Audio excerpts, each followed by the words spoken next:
From smartphones and tablets to a $7,000 desktop, we've cracked open a lot of tech this year. And as we do at the end of each year, it's time to take a look at a few of our favorites.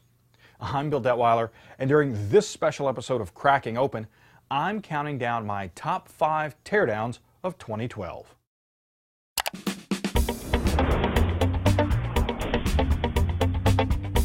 First on our list, in the 5th spot, is the Nokia Lumia 900. Now, released in the spring, this Windows Phone device was Nokia's attempt to recapture some of the American smartphone market. Unfortunately, as we discovered during our teardown, the phone's hardware just wasn't up to par with the competition. I went so far as to call it mediocre. Now, so why did I include our 900 teardown on this list? Because it's probably this year's best example of why knowing what's inside a device is an important factor in whether you buy one or not. Just 2 months after releasing the Lumia 900, we learned that it wouldn't be upgradable to Windows Phone 8. And despite huge marketing pushes from Nokia, Microsoft, and AT&T, including a 50% price cut just 3 months after launch, the phone never took off. Like the phone's hardware, sales were just mediocre. In the 4th spot is one of the most expensive items I've ever cracked open, a $7,000 plus HP Z1 workstation. The Z1 was unlike any other all-in-one on the market. It was packed with high-end hardware and designed to be both upgrade and repair-friendly. Its unique stand let the machine lie flat for easy hardware access, and the case opened more like the hood of a car than a computer.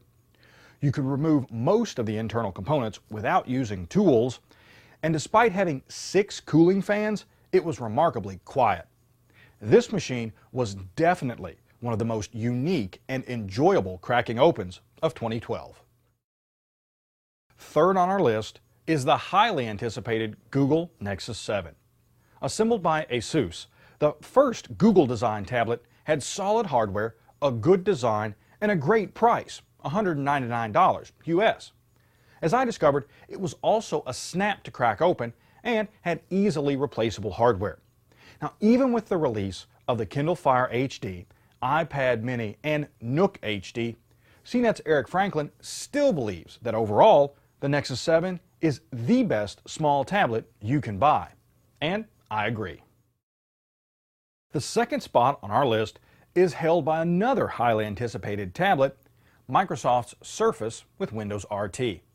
Microsoft's first Windows 8 tablet came with a quad-core Tegra 3 processor, 2 gigs of RAM, and several nice features like a micro SD card slot, full-size USB port, and a handy kickstand.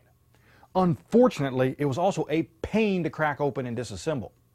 As I wrote in my original review, hopefully the Surface with Windows Pro, which is aimed at businesses, will be more repair-friendly.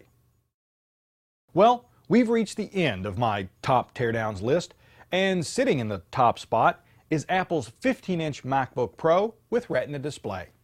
Now, unfortunately, like the Lumia 900, this machine is on my list for all the wrong reasons. Now, like all MacBook Pros, the Retina version is well built, has solid hardware, and its display really is gorgeous. But as I discovered during my teardown, it's almost impossible to upgrade thanks to RAM that's soldered to the motherboard, and it's a pain to work on thanks to tamper-resistant pentalobe screws and a battery that's glued to the upper half of the case. Now, this was another example of why knowing how a device is put together and what's inside it is critical when buying one. The last thing you want to do is find out a year after you bought your Retina MacBook Pro that you can't upgrade the memory. Well, that does it for my countdown of the top 5 cracking open teardowns of 2012. To find links to each teardown on the list, go to techrepublic.com/crackingopen. Now, keep watching in 2013 as I'll be cracking open even more of the latest tech. I'm Bill Detweiler. Thanks for watching.